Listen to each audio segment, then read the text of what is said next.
आपण पाहत आहात BCCN न्यूज। अजित पवार यांच्या निधनाने अनमोल तारा निखळला। आमदार संजय गायकवाड, बातमी ऐकताच जणू आकाश कोसळल्यासारखा आघात। आमदार गायकवाड झालेत भावुक।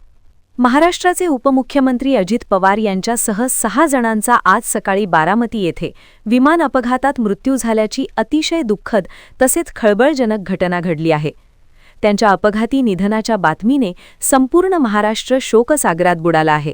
या धक्कादायक घटनेवर बुलढाण्याचे आमदार संजय गायकवाड यांनी अत्यंत भावुक शब्दात आपल्या संवेदना व्यक्त केल्या आहेत।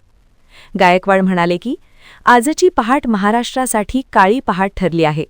अजित पवार हे राज्याच्या राजकारणातील आणि समाजकारणातील एक निर्भीड, हसमुख आणि कर्तबगार नेतृत्व होते। त्यांच्या कामाची शिस्त आणि प्रशासनावर असलेली पकड अजोड होती। पहाटे 5 वाजल्यापासून कामाला सुरुवात करणारा असा लोकनेता पुन्हा होणे कठीण आहे। आमदार गायकवाड यांनी त्यांच्यासोबत घालवलेले क्षण आठवताना सांगितले की दादांसोबत काम करण्याची आणि प्रवासाची अनेकदा संधी मिळाली। त्यांच्या निधनाने जी पोकळी निर्माण झाली आहे ती कधीही भरून निघणार नाही। ही बातमी ऐकताच जणू आकाश कोसळल्यासारखा आघात झाला असून संपूर्ण राज्य या दुःखात सहभागी असल्याचे त्यांनी नमूद केले आहे।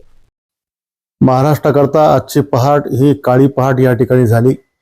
महाराष्ट्राच्या समाजकारणात आणि महाराष्ट्राच्या राजकारणाच्या क्षितिजावर चमकणारा एक अनमोल तारा कायमस्वरूपी काळाच्या पडद्याआड या ठिकाणी गेला। वाऱ्यासारखी बातमी जशी कानावर पडली तसा विजेचा कडकडाट व्हावा, आकाश कोसळावा आणि धोरणकंप व्हावा, अशा प्रकारचा आघात संपूर्ण चाहत्याला या ठिकाणी झाला। अजितदादा महाराष्ट्राच्या राजकारणातील, समाजकारणातील एक निर्भीड, एक असे हसमुख असं नेतृत्व या ठिकाणचं होतं।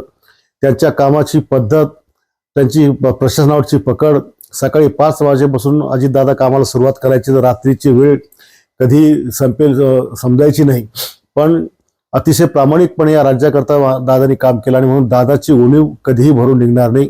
महाराष्ट्राच्या राजकारणात असा नेता कधी पुन्हा येणाऱ्या काळात आपल्याला पाहायला मिळणार नाही। त्यांच्या दुःखद निधनामुळे संपूर्ण महाराष्ट्र आणि त्यांचे सगळे चाहते यांच्यावर खूप मोठा आघात या ठिकाणी झाला आहे।